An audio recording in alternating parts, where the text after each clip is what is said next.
टेकी पवन academy को subscribe करने के लिए ये बटन दबाएं। वेलकम स्टूडेंट्स, मेरे चैनल टेकी पवन एकेडमी में आपका फिर से स्वागत है।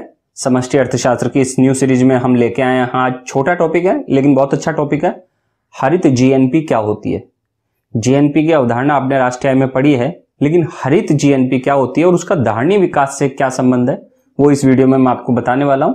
आइए चलते हैं इस वीडियो को देखने। स्टूडेंट्स, आज का हमारा टॉपिक है हरित जीएनपी, ग्रीन जीएनपी। आइए देखते हैं इस टॉपिक को। सबसे पहले हम जीएनपी क्या होती है उसकी परिभाषा देख लेते हैं।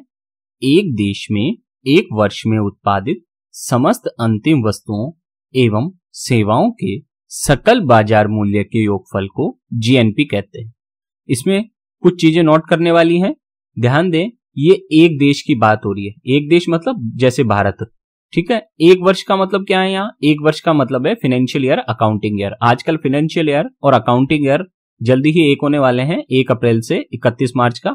आप इन दोनों में डिफरेंस क्या होता है उसके लिए मेरा वीडियो देख सकते हैं।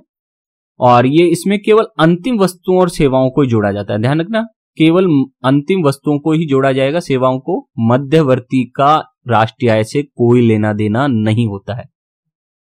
तो सकल राष्ट्रीय उत्पाद क्या हुआ? एक देश में एक वर्ष में उत्पादित समस्त अंतिम वस्तुओं एवं सेवाओं के सकल बाजार मूल्य के योगफल को जीएनपी एमपी या जीएनपी कहते हैं, ठीक है।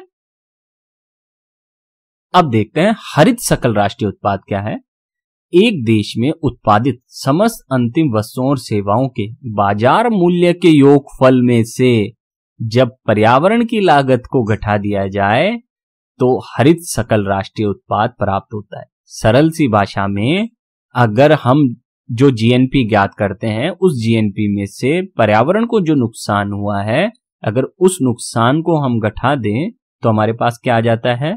हरित सकल राष्ट्रीय उत्पाद, जीजीएनपी। इसको ग्रीन जीएनपी भी कहते हैं, ग्रीन जीडीपी भी कह देते हैं इसको, लेकिन यह राष्ट्रीय आय की अवधारणा से संबंधित ही है। आगे बढ़ते हैं। हरित जीएनपी के अंतर्गत पर्यावरण की हानि का अध्ययन किया जाता है और सकल राष्ट्रीय उत्पाद में से घटाया जाता है। जितना राष्ट्रीय उत्पाद हुआ है उसमें से पर्यावरण की हानि का मूल्य लगाकर उसे घटा दिया जाता है। हरित जीएनपी में पर्यावरण के प्रदूषण और प्राकृतिक संसाधनों के जो शोषण की लागत का भी आकलन किया जाता है। अर्थात आपने विकास की प्रक्रिया में प्राकृतिक संसाधनों का कितना शोषण किया है और कितना पर्यावरण प्रदूषण हुआ है, इन दोनों की जो कॉस्ट होती है उसे जीएनपी में से घटा दिया जाए तो हरित जीएनपी प्राप्त होती है। यदि जीएनपी में वृद्धि के साथ साथ पर्यावरण प्रदूषण में भी वृद्धि हो रही है और प्राकृतिक संसाधनों का अत्यधिक दोहन हो रहा है तो जीएनपी में वृद्धि क्या है? भ्रामक है और अल्पकालीन है। क्यों? क्योंकि दीर्घकाल में प्राकृतिक संसाधनों के अत्यधिक दोहन और पर्यावरण प्रदूषण के कारण उत्पादन के साधनों में क्या आ जाएगी? कमी। अगर मान लीजिए आपको लग रहा है अभी हमारी देश की राष्ट्रीय आय बहुत तेज गति से बढ़ रही है, लेकिन बढ़ रही है और साथ में हमने ये नहीं देखा कि हमारे यहाँ प्राकृतिक संसाधनों का दोहन कितना हो रहा है और पर्यावरण प्रदूषण कितना हो रहा है। अगर हम इन दोनों चीजों को कंट्रोल नहीं करेंगे तो भविष्य में ये जो हमारी राष्ट्रीय आय में वृद्धि हो रही है अभी, वो रुक जाएगी, क्योंकि हम सारे प्राकृतिक संसाधनों को समाप्त कर चुके होंगे। तो भविष्य में हमारी वृद्धि रुक सकती है, नेगेटिव हो सकती है, हमारी देश की अर्थव्यवस्था पर संकट आ सकता है। इसलिए जीएनपी में वृद्धि तभी अच्छी मानी जाएगी जब पर्यावरण प्रदूषण को रोके और संसाधनों का कुशल उपयोग करे, जिसके कारण धारणीय विकास की रेखा पर भी क्या पड़ेगा? प्रतिकूल प्रभाव। और केवल वर्तमान पीढ़ी की आवश्यकताएं ही पूरी हो पाएंगी, लेकिन भविष्य में आने वाली पीढ़ी के लिए क्या हो जाएगा? संसाधनों की उपलब्धता में कमी आ जाएगी। धारणीय विकास क्या होता है बच्चों?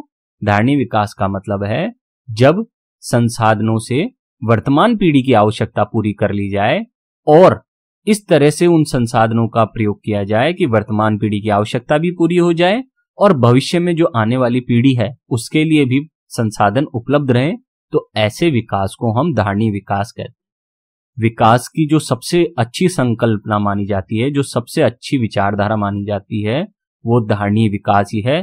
धारणीय विकास ही एक ऐसा विकास है जो इस पृथ्वी को, इस पर्यावरण को और लोगों के कल्याण को सबसे अधिक बढ़ाता है। तो राष्ट्रीय आय की अगर धारणीय विकास के साथ जोड़ दिया जाए राष्ट्रीय आय को, तो सबसे अच्छा विकास धारणीय विकास ही माना जाएगा। अतः जीएनपी बढ़ाने के साथ साथ पर्यावरण और संसाधनों का भी कुशल उपयोग किया जाना चाहिए। इसे ही हरित जीएनपी कहते हैं।